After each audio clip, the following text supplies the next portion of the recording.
Hello friends, आप सभी का स्वागत है हमारी अपनी यूट्यूब परिवार स्पेशल फील्ड स्पेशल स्टडी में। आज इस वीडियो में हम बात कर रहे होंगे DEd special education HI VI और आईडीडी का जो द्वितीय वर्ष है उसके फर्स्ट पेपर की, जो कि सब्जेक्ट रहेगा हमारा education in the emerging Indian society and school administration, अर्थात उभरते भारतीय समाज में शिक्षा और विद्यालय प्रशासन। इससे संबंधित अगर आप लोगों ने अभी तक कोई भी वीडियो नहीं देखा है तो आप चैनल विजिट कर सकते हैं स्पेशल फील्ड स्पेशल स्टडी, जिस पे आप लोगों का लगातार अध्ययन कराया जा रहा है और इसमें 1.3 तक आपका कवर हो गया है। और आज हम जो इस वीडियो में बात करने वाले हैं टॉपिक की, वो हमारा 1.4 रहेगा। 1.4 है हमारा कि शिक्षा के कार्य और तरीके नियमित, मुक्त, दूरस्थ और ऑनलाइन, मिश्रित शिक्षा, मुख्य धारा, समावेशी और विशेष स्कूल, घर आधारित शिक्षा। तो ये सभी टॉपिक हम इस वीडियो में कवर करने वाले हैं, जो कि आपके सब यूनिट 1.4 है और यूनिट फर्स्ट के अंतर्गत हम ये चीज़ें बात कर रहे हैं, जिसमें अभी तक आप लोगों ने शिक्षा का अर्थ, परिभाषा और उद्देश्य, भारत में 21वीं सदी में शिक्षा, औपचारिक, अनौपचारिक और गैर औपचारिक शिक्षा, ये सारे टॉपिक आप लोग पढ़ चुके हैं। आप लोग अगर अभी तक ये वीडियो नहीं देखे हैं तो आप चैनल विजिट कर सकते हैं। यदि कहीं कोई भी समस्या आ रही है, कोई आपको प्रश्न समझ में नहीं आ रहा है या फिर कोई टॉपिक नहीं समझ में आ रहा है या अदर आपका कोई सब्जेक्ट है जो नहीं समझ में आ रहा है, तो आप कमेंट बॉक्स में लिख सकते हैं। वो भी आप लोगों को यहाँ पे बताने का प्रयास पूरा किया जाएगा।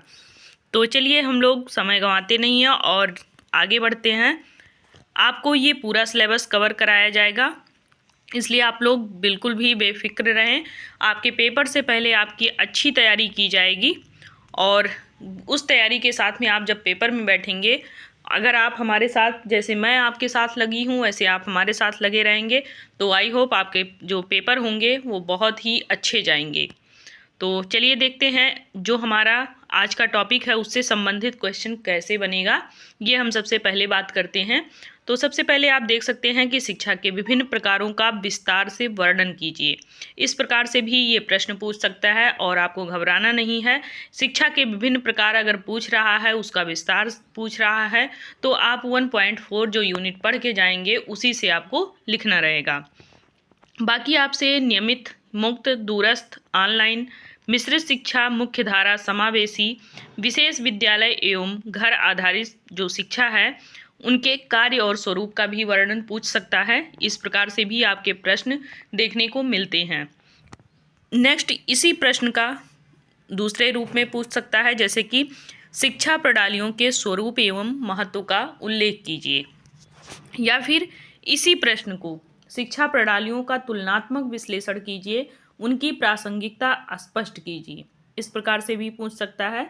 और शिक्षा के व्यापक प्रभाव और सामाजिक परिवर्तन में इसकी भूमिका की विवेचना कीजिए, ये भी पूछ सकता है इस तरीके से भी। तो आप लोगों को घबराना नहीं है, ये सभी आप देख सकते हैं, इससे बाहर आपका कुछ नहीं पूछा जाएगा और क्वेश्चन जैसे भी घुमा फिरा के पूछा जाएगा वो ऐसे ही पूछा जाएगा।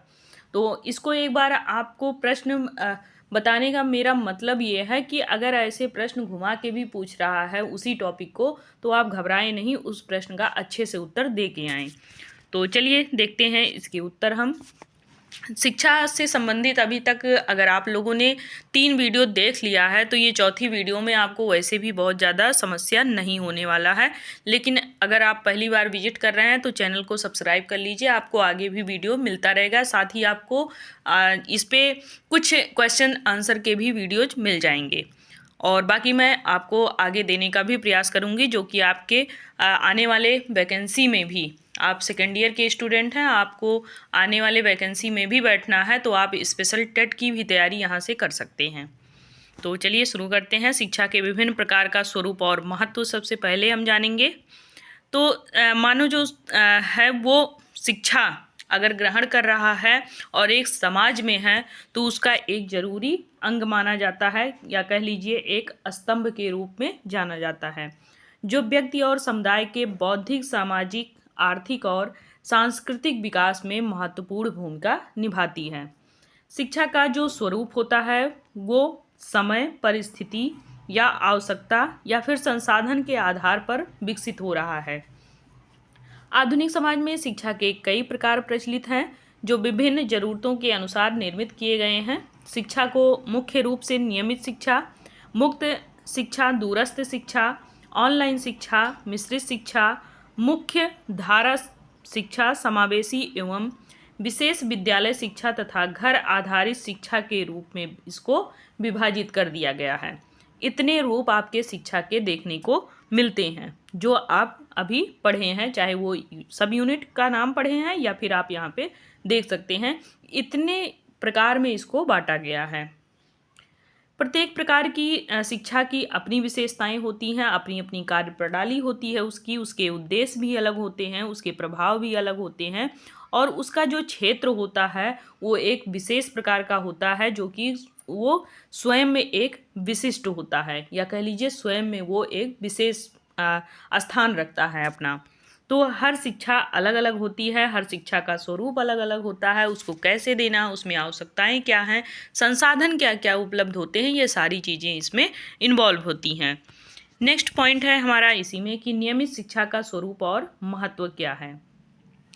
तो नियमित शिक्षा प्रणाली वह होती है जिसमें विद्यार्थी किसी संस्थान, विद्यालय, महाविद्यालय या फिर विश्वविद्यालय में नियमित रूप से उपस्थित होकर के शिक्षा ग्रहण करता है। यानी कि नियमित का मतलब ही हुआ कि वो प्रतिदिन विद्यालय जा कर के या कॉलेज जा कर के या महाविद्यालयों में जा कर के जब वो शिक्षा ग्रहण करता है तो फिर वो क्या कहलाता है, नियमित शिक्षा कहलाता है। ये शिक्षा प्रणाली जो होती है सबसे अधिक प्रचलित होती है क्योंकि आप लोग भी जानते हैं कि आप कक्षा 1 से या LKG UKG से लेकर के आप अभी तक कॉलेज जा रहे हैं अगर, तो वो कैसी शिक्षा ग्रहण कर रहे हैं, जो रेगुलर शिक्षा ग्रहण कर रहे हैं वही हमारी नियमित शिक्षा प्रणाली के अंतर्गत आता है। यह शिक्षा प्रणाली जो है सबसे अधिक प्रचलित है और समाज में बुनियादी ज्ञान और कौशल भी प्रदान करने में ये अपनी महत्वपूर्ण भूमिका निभा भी रही है। इस प्रणाली के अंतर्गत एक निश्चित पाठ्यक्रम के अनुसार शिक्षा दी जाती है जिसमें छात्रों को कक्षा में शिक्षकों के मार्गदर्शन में अध्ययन करना होता है। आप जानते ही हैं जब आप टीचर होते हैं या फिर कह लीजिए कि आप स्टूडेंट होते हैं तो आपको कोई ना कोई टीचर पढ़ा रहा होता है, या फिर आप टीचर हैं तो आप किन्हीं जो स्टूडेंट होंगे आपके कक्ष के उनको आप पढ़ाते होंगे। तो ये कैसा है, यहाँ पे जो शिक्षक होता है वो छात्रों को का मार्गदर्शन करता है और उसे ज्ञान देता है, उसका चौमुखी विकास करता है। तो ये एक तरीके से नियमित छात्र विद्यालय जाता है और जो शिक्षक होता है नियमित रूप से उसको शिक्षा देता है। शिक्षकों और विद्यार्थियों के बीच प्रत्यक्ष संवाद इस शिक्षा की सबसे बड़ी विशेषता होती है जिससे छात्रों के प्रश्नों का तुरंत समाधान हो सकता है और वे विषयों को बेहतर समझ सकते हैं। नियमित शिक्षा के में आप देख सकते हैं अनुशासन, समय प्रबंधन, सामाजिक कौशल, प्रतिस्पर्धात्मक जो भावना होती है, जैसे कि आप लोगों में भी थी कि आपके क्लास में आपसे ज़्यादा कोई नंबर ना ला पाए या आप उससे आगे जाएंगे या आप खेल में उससे आगे रहेंगे, तो ऐसी सब भावनाएं देखने को मिलती है और बच्चों में इन सभी चीज़ों का कहीं ना कहीं विकास देखने को मिलता है। और ये सब किसके अंतर्गत होता है, ये सब नियमित शिक्षा प्रणाली के अंतर्गत होता है।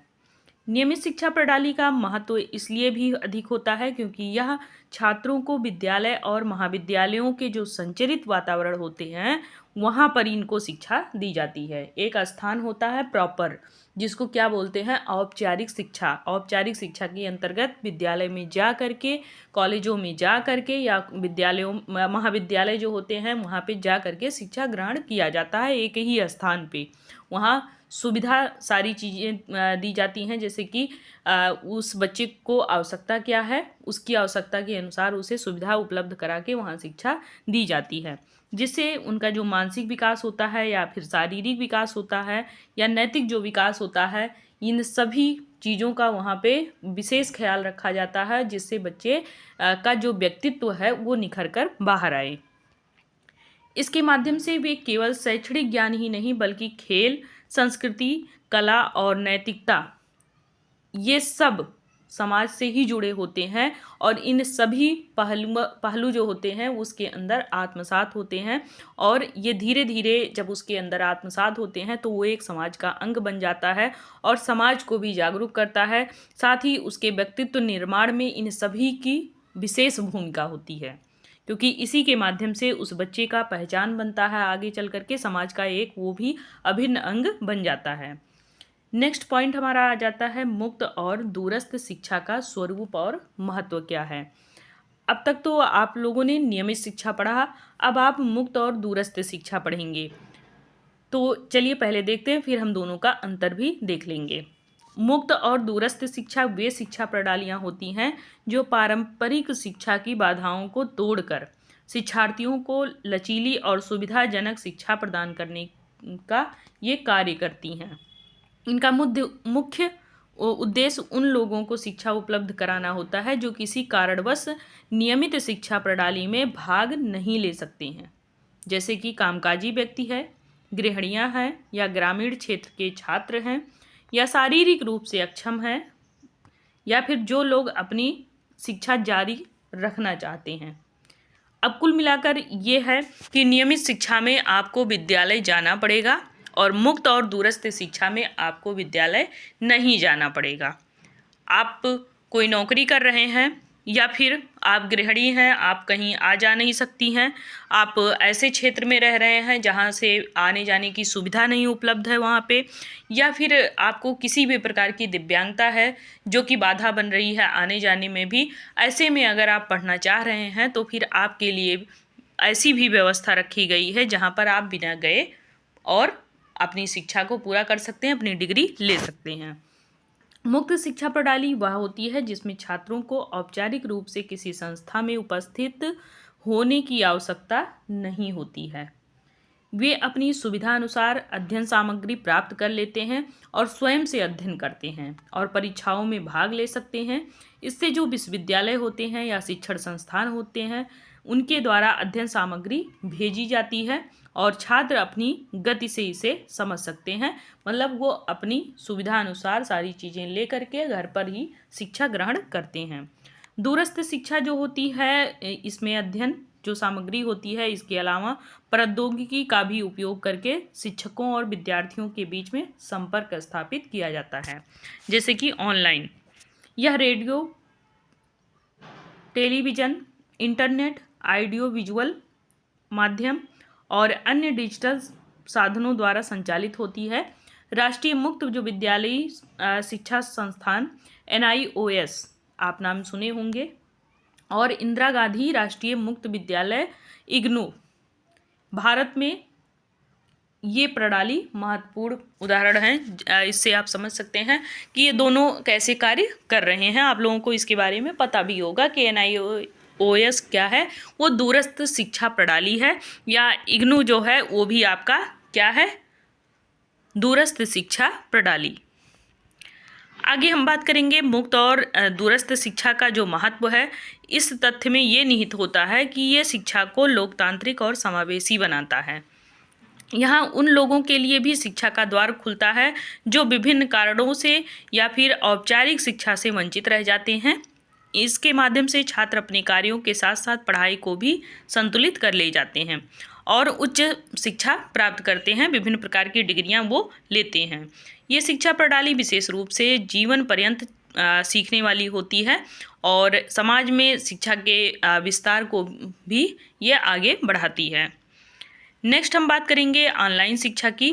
तो अभी तक आप लोगों ने नियमित शिक्षा और मुक्त शिक्षा, रेगुलर जिसको हम बोलते हैं या डिस्टेंस मोड जिसको हम बोलते हैं, दोनों शिक्षा प्रणाली के बारे में आप लोग अच्छे से जानें। अब हम ऑनलाइन शिक्षा का स्वरूप देखेंगे और इसका महत्व देखेंगे। तकनीकी प्रगति के कारण ऑनलाइन शिक्षा का महत्व अब बढ़ गया है। इस शिक्षा प्रणाली में इंटरनेट और डिजिटल जो साधन होते हैं इनके माध्यम से इसको संचालित किया जाता है, जिससे छात्र घर बैठे ही जो उच्च गुणवत्ता वाले शिक्षा हैं होती है उसको प्राप्त करते हैं। यानी कि आप जानते ही हैं यूट्यूब पे बहुत सारे ऐसे कोचिंग हैं जिनके माध्यम से आप लोग क्या करते हैं, तैयारी करते हैं, चाहे वो आपका कंपटीशन लेवल का हो या फिर आपके किसी क्लास विशेष से संबंधित हो, तो इस प्रकार से आप घर बैठे ही क्या करते हैं, जो टीचर आपको अच्छा लगता है, जिस टीचर का आपको समझ में आता है, आप वो भी चॉइस करके यहाँ पे पढ़ते हैं। ऑनलाइन शिक्षा को कई रूपों में अपनाया गया है, जैसे कि वीडियो लेक्चर्स के रूप में, वेबिनार के रूप में, ई लर्निंग प्लेटफॉर्म के रूप में, डिजिटल पुस्तकालय के माध्यम से और वर्चुअल कक्षाएं चला करके। ऑनलाइन जो शिक्षा है ये सबसे बड़ा लाभ ये है इसमें कि ये भौगोलिक बाधाओं को समाप्त कर देती है और छात्रों को विश्व भर में श्रेष्ठ जो शिक्षक हैं उनसे सीखने का भी अवसर देती है। यह शिक्षा प्रणाली जो है वो विशेष रूप से उन लोगों के लिए उपयोगी होता है जो व्यावसायिक प्रशिक्षण लेना चाहते हैं और नई तकनीकों को सीखना चाहते हैं, जिनके पास में नियमित शिक्षा प्रणाली में भाग लेने का बिल्कुल भी समय नहीं होता है। इसका महत्व इस बात में भी है कि यह छात्रों को आत्मनिर्भर बनाता है, तकनीकी दक्षता प्रदान करती है और विभिन्न प्रकार की जो शिक्षण प्रणाली होती है उन सभी को एकीकृत करती है और इसमें आत्म अनुशासन और अच्छे इंटरनेट कनेक्शन की भी आवश्यकता होती है। आप जानते ही हैं जब आप यूट्यूब पे पढ़ते हैं तो वहाँ पे इंटरनेट की आवश्यकता होती है, या किसी ऐप के माध्यम से पढ़ते हैं तो वहाँ भी आपके इंटरनेट की आवश्यकता होती है। अगर इंटरनेट है तो फिर आप अच्छे से अपनी पढ़ाई घर पर ही रह करके कर लेते हैं और अच्छे टीचरों से कर लेते हैं। नेक्स्ट पॉइंट हमारा है कि मिश्रित शिक्षा का स्वरूप और महत्व क्या है। तो मिश्रित शिक्षा वह प्रणाली होती है जिसमें ऑनलाइन ऑफलाइन दोनों प्रकार की शिक्षा प्रणालियों को सम्मिलित किया गया है। जैसे कि आज के समय में बच्चे क्या करते हैं कि वो स्कूल भी जाते हैं और जो भी कक्षाएं उनकी चल रही होती हैं उससे संबंधित वो ऑनलाइन भी सर्च करते हैं कि क्या कोई पेड कोर्स चल रहा है या फिर कोई ऐसा टीचर है जिसका पढ़ाया हुआ मुझे समझ में आ जाए। वो ऑनलाइन भी सर्च कर लेते हैं और घर पे बैठ के पढ़ते हैं। तो हम ये कह सकते हैं कि इस टाइम पे ये काफ़ी तेज़ी से चल रहा है मिश्रित शिक्षा प्रणाली। इसमें छात्र कुछ भाग स्वयं ऑनलाइन अध्ययन करते हैं और कुछ भाग जो है वो शिक्षक की सहायता से सीखते हैं। इस शिक्षा प्रणाली का सबसे बड़ा लाभ ये भी होता है कि ये परंपरागत और डिजिटल शिक्षा के श्रेष्ठ तत्वों को जोड़ती है। इससे छात्रों को सीखने की अधिक स्वतंत्रता मिलती है और वे अपनी सुविधा अनुसार अध्ययन कर सकते हैं। ये शिक्षा प्रणाली विशेष रूप से उच्च शिक्षा और व्यावसायिक पाठ्यक्रमों में भी अधिक प्रभावी होती है। मिश्रित शिक्षा का महत्व भी इस बात पर निहित है कि यह छात्रों को स्वायत्तता यानी कि स्वतंत्रता, डिजिटल साक्षरता और संवाद कौशल भी प्रदान करती है। इससे शिक्षण अधिक प्रभावी और छात्रों के सीखने की गति के अनुसार ही अनुकूल बनाता है। अब हम बात करेंगे मुख्य धारा शिक्षा, समावेशी और विशेष विद्यालयों का स्वरूप और महत्व। मुख्य धारा शिक्षा प्रणाली वो होती है जो सामान्य शैक्षणिक संस्थानों में दी जाती है और जिसमें सभी विद्यार्थियों के लिए एक समान शिक्षा व्यवस्था होती है।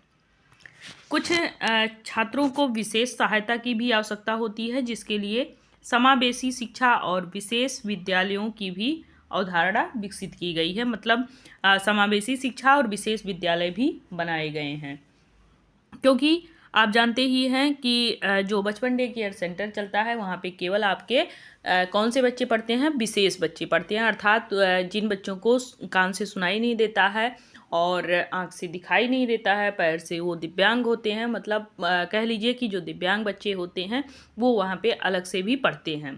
और जो हमारे बेसिक विभाग का जो स्कूल है उसमें भी हमारे दिव्यांग बच्चे होते हैं, उनके लिए अलग से भी उनकी आवश्यकता के अनुसार रैंप वॉक बनाया जाता है।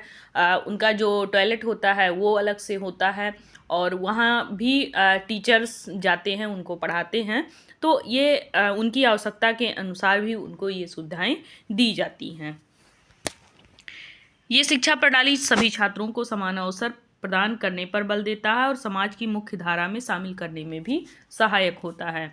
अब विशेष विद्यालय वे संस्थान होते हैं जो विशिष्ट जरूरतों वाले छात्रों के लिए विशेष रूप से डिजाइन किए जाते हैं, जिसमें दृष्टिहीन, मूक बधिर, मानसिक रूप से अविकसित बच्चे होते हैं और विशेष जरूरतों वाले विद्यार्थियों के लिए विशिष्ट शिक्षण पद्धति भी अपनाई जाती है, यानी कि स्पेशल बच्चों के लिए स्पेशल टीचर रखे जाने चाहिए।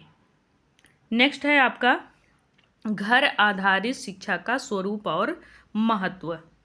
अब घर आधारित का मतलब home based education. Home based education क्या होता है कि कुछ बच्चे ऐसे होते हैं जो मतलब विद्यालय जाने में असमर्थ होते हैं। उनको क्या होता है कि औपचारिक शिक्षा देने के बजाय हम क्या करते हैं कि उन बच्चों को घर पर ही शिक्षा देते हैं, क्योंकि वे बच्चे दिव्यांग हैं, वे बच्चे चल फिर नहीं सकते हैं और वो ऑन बेड ही होते हैं, टोटली ऑन बेड होते हैं।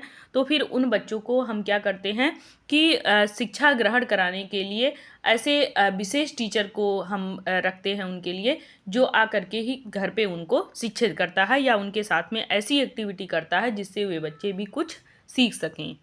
तो घर आधारित शिक्षा का स्वरूप और महत्व देख लेते हैं। घर आधारित शिक्षा वह प्रणाली होती है जिसमें विद्यार्थी औपचारिक विद्यालय में जाने के बजाय अपने माता पिता, शिक्षकों या फिर ट्यूटर के मार्गदर्शन में घर पर ही शिक्षा प्राप्त करते हैं। यह उन परिवारों के लिए अधिक उपयुक्त होता है जो शिक्षा को एक व्यक्तिगत और लचीले दृष्टिकोण से अपनाना चाहते हैं। इसका महत्व इस बात में है कि यह बच्चों की विशेष क्षमताओं और रुचियों के लिए अनुरूप उनको शिक्षा देना होता है, और इसमें सामाजिक कौशल और प्रतिस्पर्धा जो भावनाएं हैं वो सीमित हो जाती हैं, क्योंकि एक ही बच्चा होता है घर में। आपके एक ही बच्चा ऑन बेड हो सकता है, या फिर बहुत होगा तो 2 बच्चे भी हो सकते हैं ऑन बेड। तो उनमें कोई ऐसी प्रतिस्पर्धा नहीं होती है, होड़ नहीं लगी होती है, नहीं हम आगे जाएंगे हम आगे जाएंगे। तो उनको कोई ट्यूटर आता है या फिर कह लीजिए कि विशेष शिक्षक आता है और उनको सिखाता है, उनके साथ में एक्टिविटी करता है, जिसके माध्यम से वो बहुत कुछ सीखते हैं। नेक्स्ट पॉइंट है हमारा कि शिक्षा प्रणालियों का तुलनात्मक विश्लेषण और उनकी प्रासंगिकता क्या है। तो सबसे पहले हम बात करेंगे इसमें नियमित शिक्षा बनाम मुक्त दूरस्थ शिक्षा, दोनों में अंतर क्या है। तो नियमित शिक्षा उन विद्यार्थियों के लिए उपयुक्त होता है जो संचरित वातावरण में सीखना पसंद करते हैं, मतलब जो विद्यालय जा कर के सीखना पसंद करते हैं, या कह लीजिए कि प्रैक्टिकली तौर पर वो कोई चीज़ जानना चाहते हैं, तो नियमित जो शिक्षा होती है उनके लिए काफ़ी उपयोगी होती है। और जो ये शिक्षा है ये अनुशासन, सामाजिक कौशल बच्चों में विकसित करता है, उनमें प्रतिस्पर्धा लाता है, समग्र उनके व्यक्तित्व का यहाँ पे ख्याल रखा जाता है, जिसको विकास के रास्ते पे लाया जाता है। वहीं पे हम अगर बात करें कि मुक्त और दूरस्थ शिक्षा क्या है, तो ये भी लोगों के लिए काफ़ी लाभकारी होता है जो किसी कारणवश नियमित शिक्षा प्रणाली का हिस्सा नहीं बन पाते हैं। यह विशेष रूप से उन छात्रों के लिए उपयोगी होता है जो कामकाजी होते हैं, ग्रामीण या दूरस्थ क्षेत्रों में रहते हैं, या फिर किस शारीरिक रूप से वो अक्षम होते हैं और वो विद्यालय नहीं जा पाते हैं। तो ये उनके लिए भी कहीं ना कहीं बहुत ही उपयोगी होता है, उनको भी एक तरीके से पढ़ाई में मदद मिल जाती है। नेक्स्ट है हमारा ऑनलाइन बनाम मिश्रित शिक्षा। जो ऑनलाइन शिक्षा है और मिश्रित शिक्षा है, इन दोनों में क्या अंतर है ये हम जानेंगे। तो ऑनलाइन जो शिक्षा है या तकनीकी प्रगति जो है, इसके साथ में ऑनलाइन शिक्षा का भी बढ़ावा मिलता जा रहा है। ये शिक्षा प्रणाली उन छात्रों के लिए अत्यंत लाभदायक होता है जो डिजिटल संसाधनों का उपयोग करके अपनी सुविधा के अनुसार अध्ययन करते हैं। इसमें कक्षा शिक्षण की कमी के कारण व्यक्तिगत संपर्क जो होता है या संवाद जो होता है वो नहीं होता है, उसका अभाव पाया जाता है। और मिश्रित शिक्षा जो है इसमें समस्या का समाधान भी बताया जाता है, और ये पारंपरिक ऑनलाइन दोनों प्रकार से इसमें शिक्षण पद्धतियाँ अपनाई जाती हैं और दोनों के माध्यम से इन बच्चों को शिक्षा दी जाती है।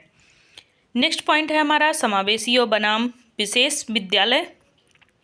तो समावेशी शिक्षा की जो अवधारणा होती है, इसमें क्या होता है कि छात्रों को समान अवसर दिया जाता है, और ऐसी शिक्षा प्रणाली में जो दिव्यांग बच्चे होते हैं उन्हें विशेष आवश्यकता वाले छात्रों को मुख्य शिक्षा से जोड़ने का ये कार्य करती है। और इसके अलावा छात्रों को सामान्य कक्षाओं में अन्य छात्रों के साथ भी सीखने का अवसर मिलता है, या कह लीजिए कि दिव्यांग और जो आपके सामान्य बच्चे हैं दोनों को एक साथ शिक्षा दी जाती है, और ये बच्चों को आत्मनिर्भर बनाता है और उनकी सहभागिता उनके समाज से जोड़ देता है। इसके विपरीत अगर हम विशेष विद्यालय की बात करेंगे तो इन्हें सामान्य कक्षाओं में समायोजित करना कठिन हो जाता है, क्योंकि ऐसे बच्चे सामान्य बच्चों के साथ में वो शिक्षा नहीं ग्रहण कर पाते हैं। ये विशेष विद्यालय की बात करते हैं। इन विशेष विद्यालयों में विशेष शिक्षण पद्धतियाँ अपनाई जाती हैं, प्रशिक्षित शिक्षक होते हैं और उनके आवश्यकता के अनुसार उन्हें संसाधन भी उपलब्ध कराए जाते हैं। नेक्स्ट हमारा है मुख्य धारा बनाम घर आधारित शिक्षा। मुख्य धारा जो शिक्षा प्रणाली होती है, इसमें जो विद्यालय होते हैं या महाविद्यालय विश्वविद्यालय होते हैं, ये इस पे आधारित होती है, जहाँ पे छात्रों को पाठ्यक्रम के अंतर्गत शिक्षा दी जाती है। उनका एक सिलेबस जारी होता है, सिलेबस के अनुसार ही वो अनुशासन में रह करके, समूह में कार्य करके या सामाजिक कौशल उनके अंदर विकसित होता है, उसके माध्यम से वो शिक्षा ग्रहण करते हैं। वहीं पे घर आधारित शिक्षा में, होम बेस्ड एजुकेशन में क्या होता है कि यहाँ पे किसी शिक्षक के द्वारा या ट्यूटर के द्वारा या विशेष शिक्षक के माध्यम से उनके घर पे जा कर के उनको शिक्षा दी जाती है और उनके साथ में एक्टिविटी की जाती है। और अब हम बात करेंगे शिक्षा के व्यापक प्रभाव और सामाजिक परिवर्तन में क्या भूमिका होनी चाहिए। तो शिक्षा केवल ज्ञान का संकलन या प्रमाण पत्र प्राप्त करने की प्रक्रिया नहीं होती है, बल्कि यह जो व्यक्ति है या समाज या राष्ट्र के समग्र विकास का सबसे प्रभावी साधन माना जाता है। विभिन्न जो शिक्षा प्रणाली है वह लोगों को उनकी आवश्यकता और परिस्थितियों के अनुसार ज्ञान प्राप्त करने का अवसर ये देती है, चाहे वे नियमित शिक्षा से जुड़े हों, दूरस्थ शिक्षा से हों, ऑनलाइन हो या मिश्रित हों। इन सभी में उनको सशक्त बनाया जाता है और समाज में उनको एक पहचान मिलती है। बहुआयामी होता है शिक्षा का प्रभाव, देखा जाता है ये सकारात्मक रूप से लोगों में परिवर्तन लाने की भी अपनी भूमिका निभाती है। नेक्स्ट पॉइंट है शिक्षा और आर्थिक विकास। शिक्षा और आर्थिक विकास का घनिष्ठ संबंध होता है दोनों में। कोई व्यक्ति अगर शिक्षित होता है तो उसके रोजगार की जो सीमाएं होती हैं वो बढ़ जाती हैं, जिससे बेहतर रोजगार के अवसर उसको मिलते हैं और रोजगार करके वो एक तरीके से अपना जीवन यापन अच्छे से करता है। नियमित शिक्षा, व्यावसायिक शिक्षा और तकनीकी शिक्षा प्रमुख इसमें माने जाते हैं, जो व्यक्ति को दक्ष बनाते हैं, रोजगार परक बनाते हैं उनको।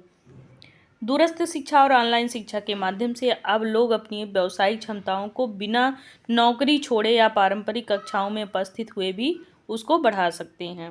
इससे न केवल व्यक्तियों की आर्थिक स्थिति ही मजबूत होती है, बल्कि संपूर्ण राष्ट्र का भी उत्थान होता है। समावेशी और विशेष शिक्षा ये सुनिश्चित करती है कि समाज के हाशिए पर रहने वाले जो लोग होते हैं उनको भी गुणवत्तापूर्ण शिक्षा का अवसर मिले। अगला पॉइंट है शिक्षा और सामाजिक समानता। तो शिक्षा जो है वो सामाजिक समानता को बढ़ावा देती है और सबसे प्रभावी माध्यम भी ये माना जाता है शिक्षा का। इसमें जाति, धर्म, लिंग, इन सभी चीज़ों में अगर भेदभाव हो रहा है तो उसको समाप्त करने में भी ये सहायक होती है। मुख्य धारा की शिक्षा प्रणाली में समावेशी शिक्षा को बढ़ावा देकर के समाज के सभी वर्गों को समान अवसर प्रदान किए जाते हैं। इसमें समावेशी शिक्षा का उद्देश्य ये सुनिश्चित करता है कि जो दिव्यांग हैं या वंचित वर्ग के लोग हैं, विशेष आवश्यकता वाले छात्र हैं, उनको समान रूप से शिक्षा मिल सके। विशेष विद्यालय और समावेशी विद्यालय इस दिशा में महत्वपूर्ण भूमिका भी निभाते हैं। घर आधारित शिक्षा उन परिवारों के लिए उपयोगी विकल्प हो सकता है जो पारंपरिक शिक्षा प्रणालियों में व्याप्त सामाजिक पूर्वाग्रहों से बचकर अपने बच्चों को एक स्वतंत्र और उन्नत शिक्षा देना चाहते हैं। और अब हमारा ये 2 पॉइंट और है कि शिक्षा और वैज्ञानिक नवाचार। तो आप लोग जानते हैं विज्ञान और जो तकनीकी है ये दोनों काफ़ी आगे बढ़ रहे हैं काफ़ी तेज़ी से, और इसमें बहुत सारी चीज़ें आप नए नए तरीके से सीख रहे हैं। विद्यालय हो या महाविद्यालय हो, विश्वविद्यालय हो, सब जगह पर नए नए जो टेक्निक्स हैं उसको अपनाया जा रहा है और उसके माध्यम से बच्चों को शिक्षा दी जा रही है। अगला पॉइंट है हमारा शिक्षा और लोकतांत्रिक सशक्तिकरण। अगर दूरस्थ शिक्षा है, नियमित शिक्षा है या फिर आपका समावेशी शिक्षा प्रणाली है, इन सभी में जो शिक्षा दिया जाता है वो किस लिए दिया जाता है?